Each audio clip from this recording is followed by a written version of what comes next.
Number one, it was the Democrats that were the ones that supported and owned slaves. Number two, it was the Democrats that came up with the Jim Crow laws. Number three, it was the Democrats that created the Ku Klux Klan. Number four, it was the Democrats who gerrymandered congressional districts based on race. Number five, it was Republicans that ended slavery. Six, it was Republicans who pushed through the Civil Rights Act. And the list goes on and on, folks. Let me make it simple for you. If it's evil, it's a registered Democrat.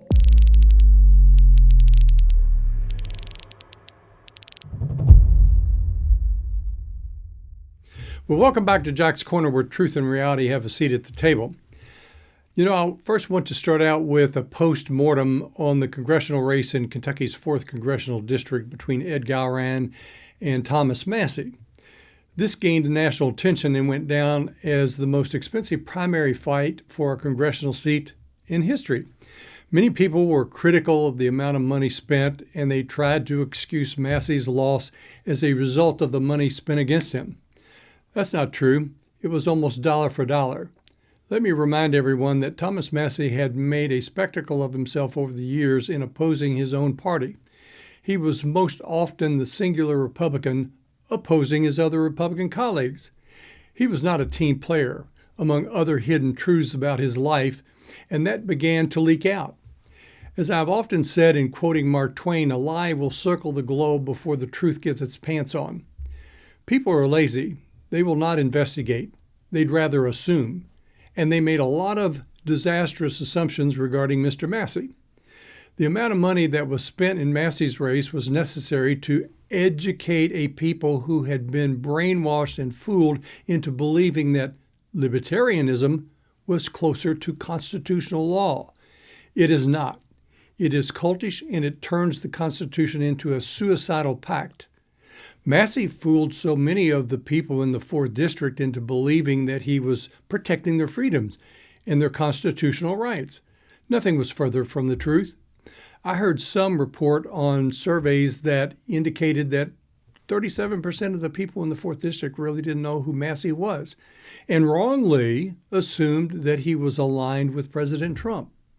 At the beginning of my efforts to unseat Massie, even though I do not live nor vote in his district, I realized that the people were under a delusion and had to be educated as to who this man was. It should have been obvious given all the glowing endorsements that Massie got from leftist groups. Massie's funding came largely from out of state, and as I have previously reported it was all coming from a mix of leftist Democrats and radical Islamic supremacists and other dark money sources.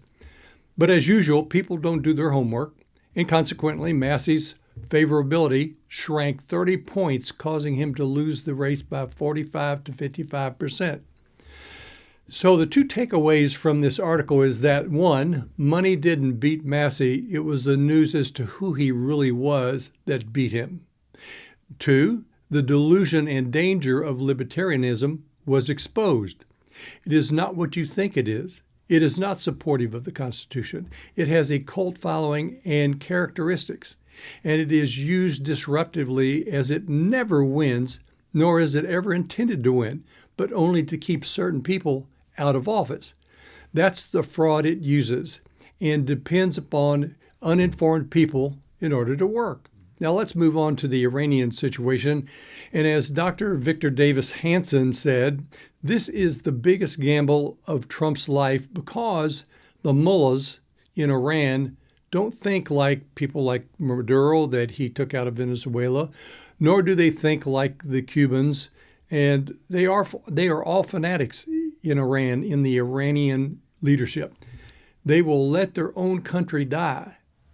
Frankly, if you're up to date on the news, they murdered over 45,000 of their own people within just the last year. The Iranians will let the economy hit bottom, that is their economy, so long as the old men in robes still are alive at the end of it. That's the Democrat mentality in this country. It's all about power, folks. Let's just pretend, as the Democrats contend, that there's no plan for Iran and that we got into this conflict with Iran without having a plan. Well, that's not true. The Iranian Navy is at the bottom of the ocean. The military is gone, and but for some scattered missiles, they can randomly launch them. But for the most part, the leadership has gotten vaporized, and they're running the country with what's left. Here's what is troubling. We have traitors in this country undermining us, and as Dr. Hansen stated, the Iranian regime is reading our media. They're watching MSNBC. They're watching The View. They're watching Democrat congressmen go on TV and saying Trump is in a political crisis and that the economy is about to fall apart. This is what a traitor does, and the Iranians know the American people are spoiled. They live a fast food lifestyle. They are ungrateful and won't tolerate discomfort nor sacrifice much for anything and for very long. The Iranians are counting on stupid Americans come the midterm elections. And if we do give it back to the Democrats, then we are fools. Given time, they, that is, the mullahs and the Iranian regime, just might reconstitute and bring death to America as they have been threatening for 47 years. You never hear the Democrats express any concern about that, do you? If that occurs, then we deserve it. And I believe it would be God's judgment. So what is the Iranians' great hope? The Democrats. Let me repeat that. So what are the Iranian regime and the mullahs hoping for the most? Democrat victory. They see eye to eye. The Iranian regime's plan is the Democrat Party of the United States, the same party that calls itself the Party of Women's Rights, who care nothing that Iranian women are at gunpoint to wear hijabs in the streets. The Democrats are hypocrites from hell.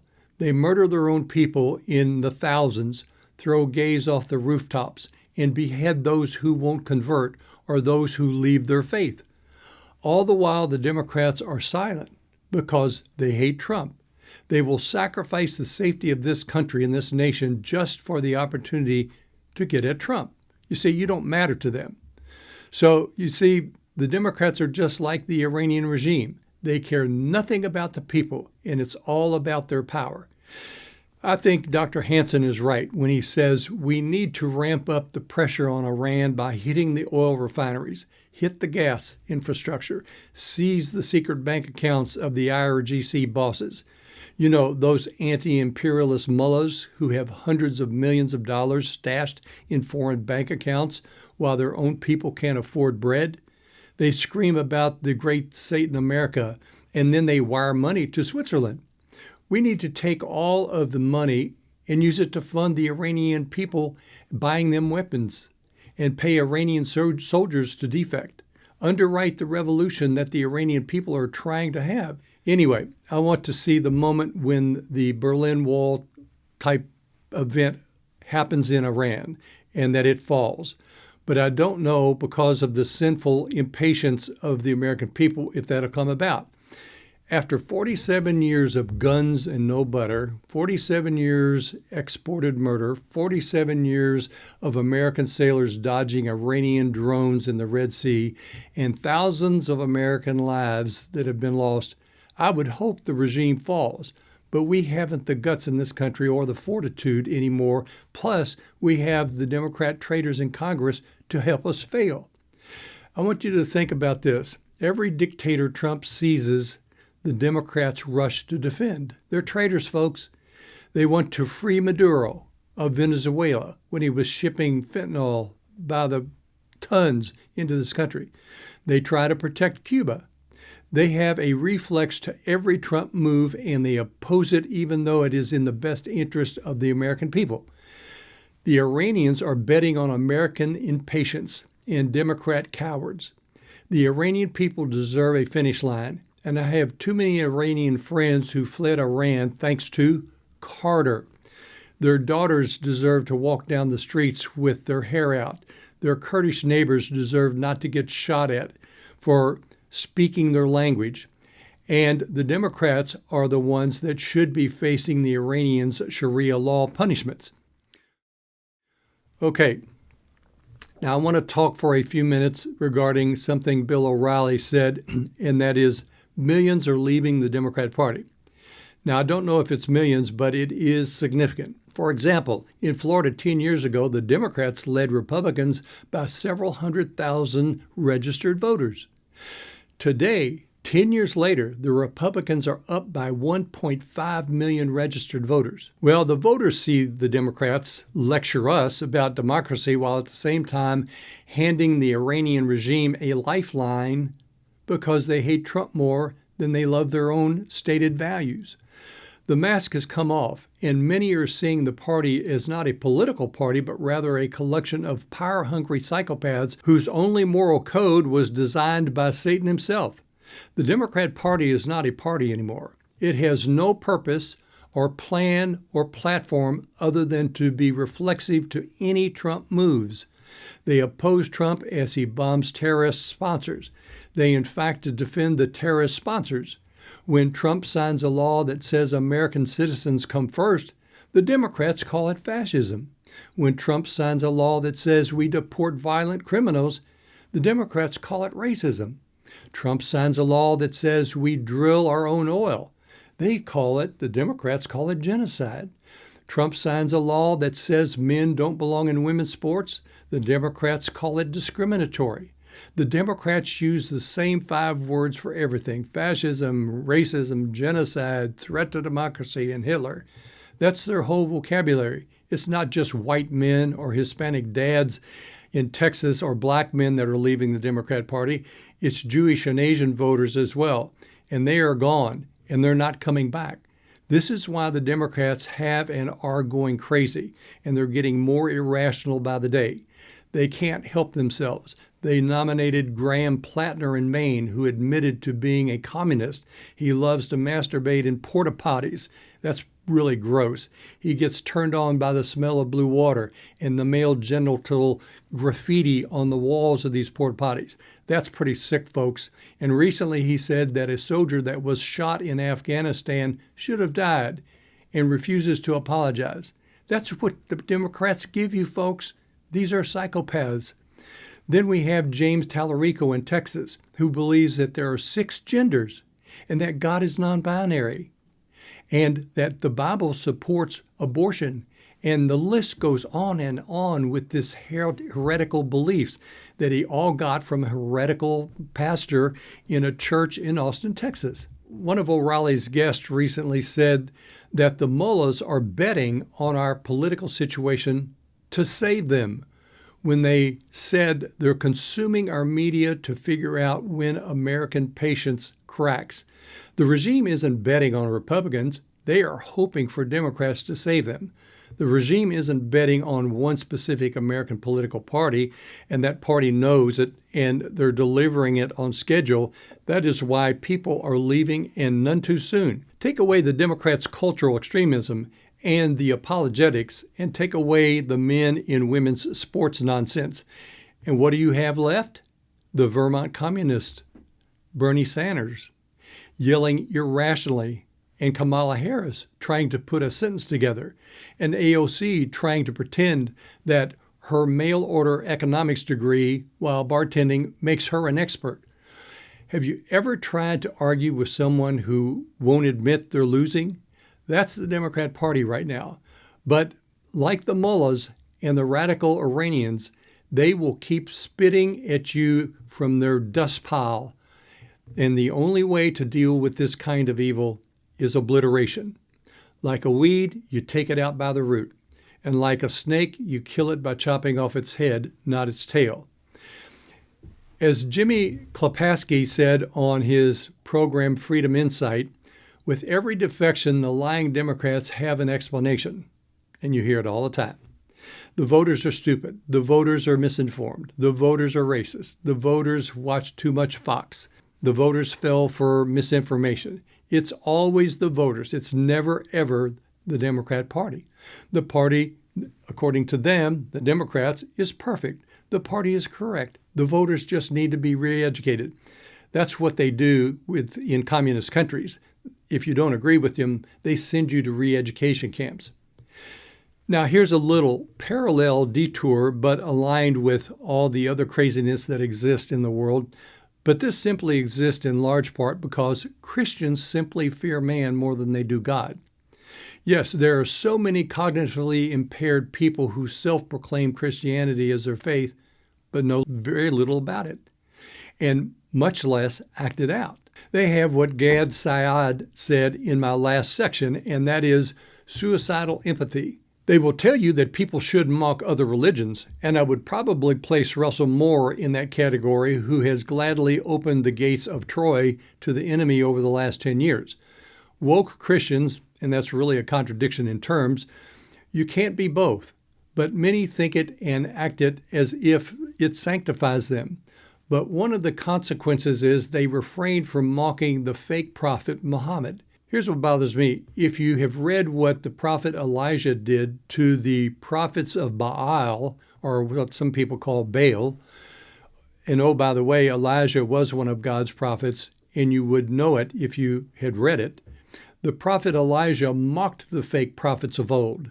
Muhammad is the king of all fake prophets. In fact, all one need do is just tell the truth about him, and the truth destroys any legitimacy given him, and it just might open the eyes of those who blindly follow him.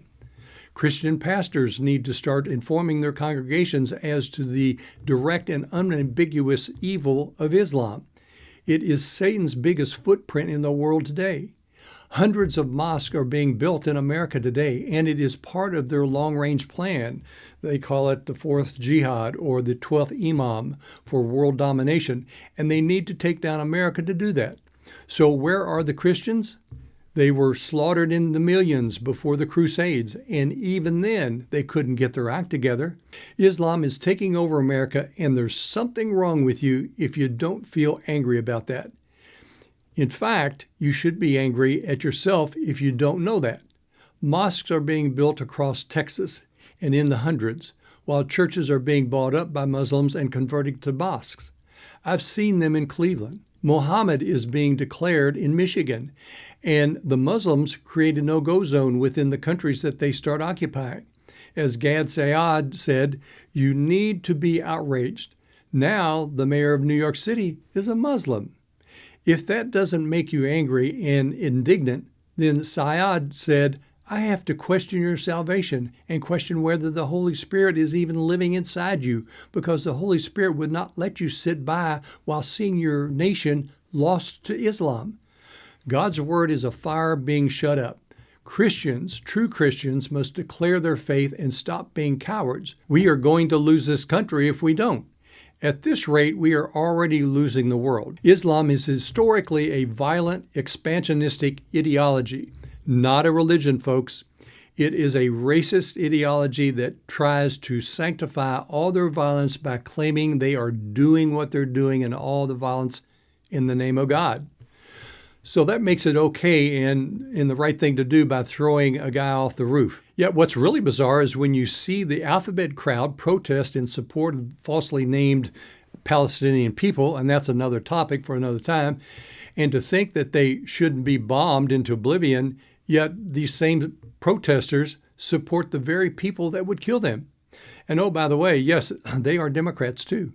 You see the flags and signs, Queers for Hamas. Get this one for size. One of the protesters being interviewed in New York City calling for a free Palestine, when she was informed that those very people that she was supporting would kill her if they could, she says, yes, but that doesn't mean they don't deserve my support.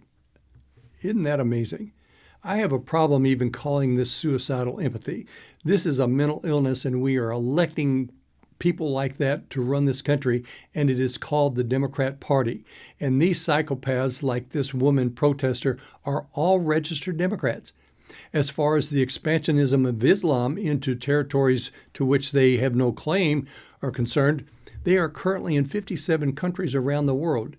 Each of those countries, and I want you to get this, don't miss this, each of those countries started with zero Islam.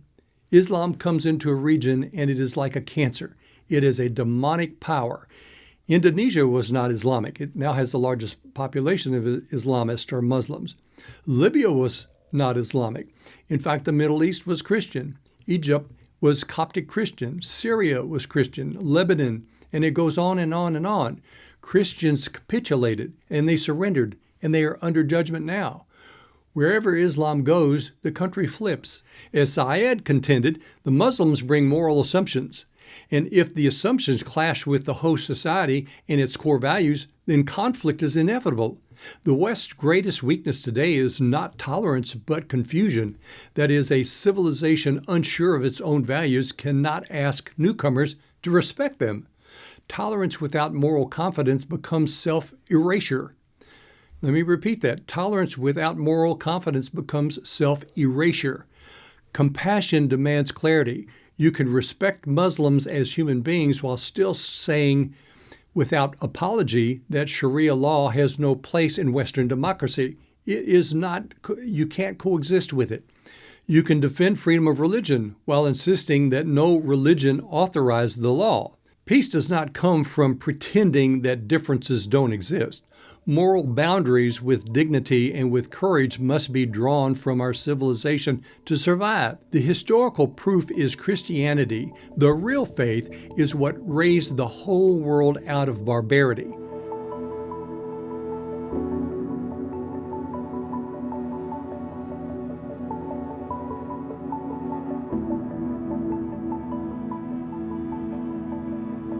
Now, here are some facts that I personally find disgusting that I even have to bring to your attention because they already should be known.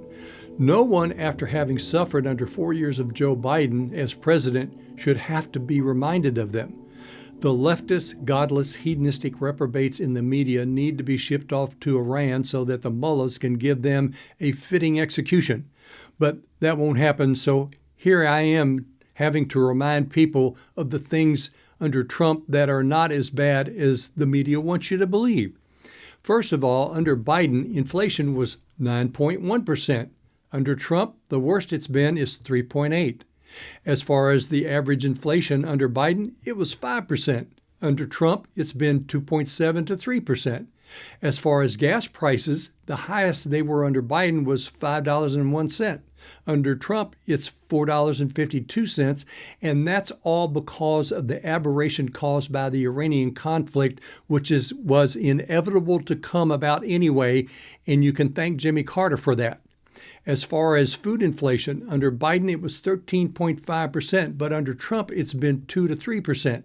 As far as utility inflation, under Biden, it was 10 to 15%, but under Trump, it's been 2 to 4%. And as far as illegal immigration, under Biden, it was 10.8 million people flooded into this country, including terrorists and criminals. But under Trump, it's been a negative 2.5 million. And don't miss this, Trump has gotten rid of 2.5 million of the 10.8 million that Biden let into the country.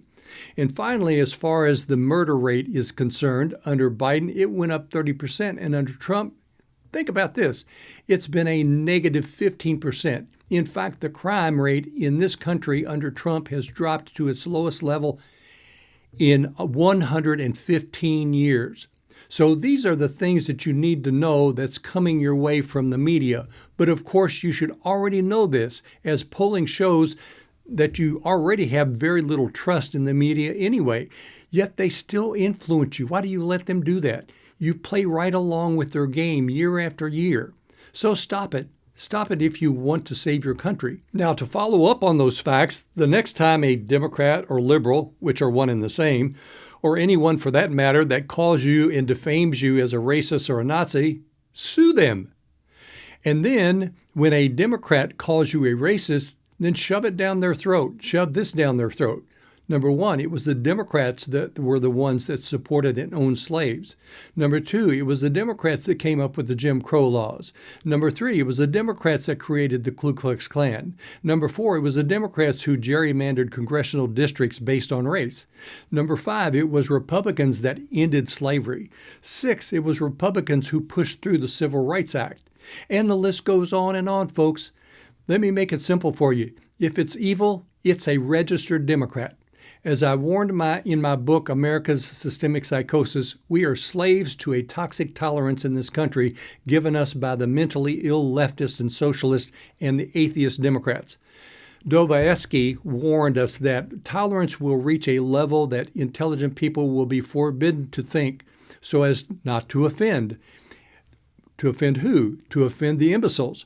And we live in an age where thinking has become a crime, where the sensitivity of the fool is worth more than the clarity of the wise, where we must apologize and walk on tiptoes, and he who dares to question is silenced and canceled. The new name for cowardice is a society that protects stupidity, and it's doomed. The world won't be destroyed by the wicked, but the cowards who can't stand to hear something different. Someone thinking differently. Now, my turn on this is not so much what the wicked do, but what the good don't do in the face of evil. Okay, folks, well, that was a lot to digest for this session, but we're only 5 months out from a critical election, and that is the midterm elections coming up in November. And if you allow the Democrats to come back in, the statistics that I just gave you and that I reminded you of, the suffering you had under Biden will return. The Democrats will reopen the borders. They are hemorrhaging voters right now, and they will reopen those borders again. Crime will once again surge, and the building of mosques will explode around this country because Islam and fascists are essentially no different than communism. And they are also authoritarian, and that is exactly the definition of the Democrat Party today. Now remember, there is no worse retribution than self-retribution, which will come your way when the great suffering and loss of your freedoms come as a result of your own stupidity. So now you've been told the truth, and you have been warned. You will only have yourself to blame. So with that, folks, thanks for joining us. I'm Jack Richardson for Jack's Corner.